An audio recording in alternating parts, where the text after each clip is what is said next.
بسم اللہ الرحمن الرحیم۔ ہم امیر المجاہدین کی سخاوت کے متعلق سن رہے تھے اور آپ کا فرمان بھی ہم نے سنا کہ آپ نے فرمایا کہ ولی وہی ہوتا ہے جو سخی ہوتا ہے۔ آپ فرماتے کوئی ولی کنجوس نہیں ہوتا۔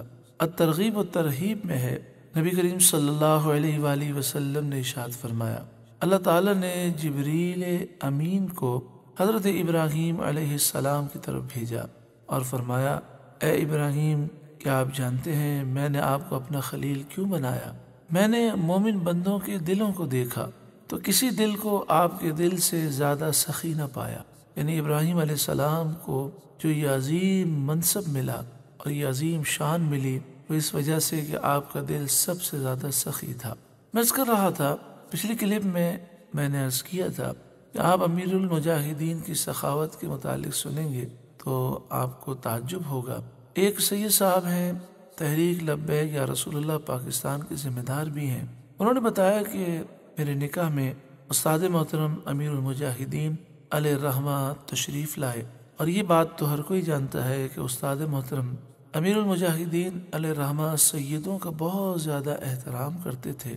تو چونکہ انہوں نے کہا کہ میں سید اور ہمارے گھرانے کے کئی افراد رشتہ دار سید تھے، امیر المجاہدین سے جو عقیدت محبت سے ملنے آتا تو میں تعارف کراتا کہ یہ میرے فلاں رشتہ دار ہیں، یہ سید ہیں، تو امیر المجاہدین انہیں ہدیہ دیتے، تحفہ دیتے۔ اس طرح تمام سادات کرام سے آپ نے ملاقات کی، انہوں نے آپ کی دست بوسی کی اور یہ سخاوت کا منظر سب نے دیکھا۔ جب امیر المجاہدین تشریف لے گئے تو ہم نے تمام سادات نے سوچا دیکھیں تو صحیح کہ امیر المجاہدین نے جو الگ الگ ہمیں دیا وہ ٹوٹل رقم کتنی بنتی ہے۔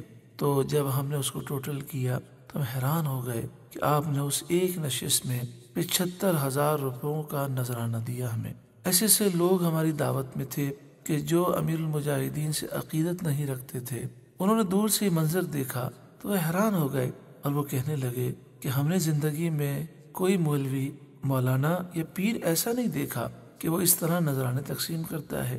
لوگ تو صرف نذرانے وصول کرتے ہیں اور یہاں عالم یہ ہے کہ یہ تحفے تقسیم فرما رکھے ہیں۔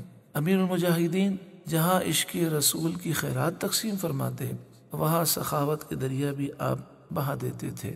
حدیث پاک میں سخاوت کی جو فضیلت ہے اور اس فضیلت کی باعث آپ جس قدر سخی تھے، اس میں ایک بات ہے جو بظاہر تو چھوٹی ہے، ہو سکتا ہے آپ کو چھوٹی محسوس ہو، میری نظر میں بہت بڑی ہے۔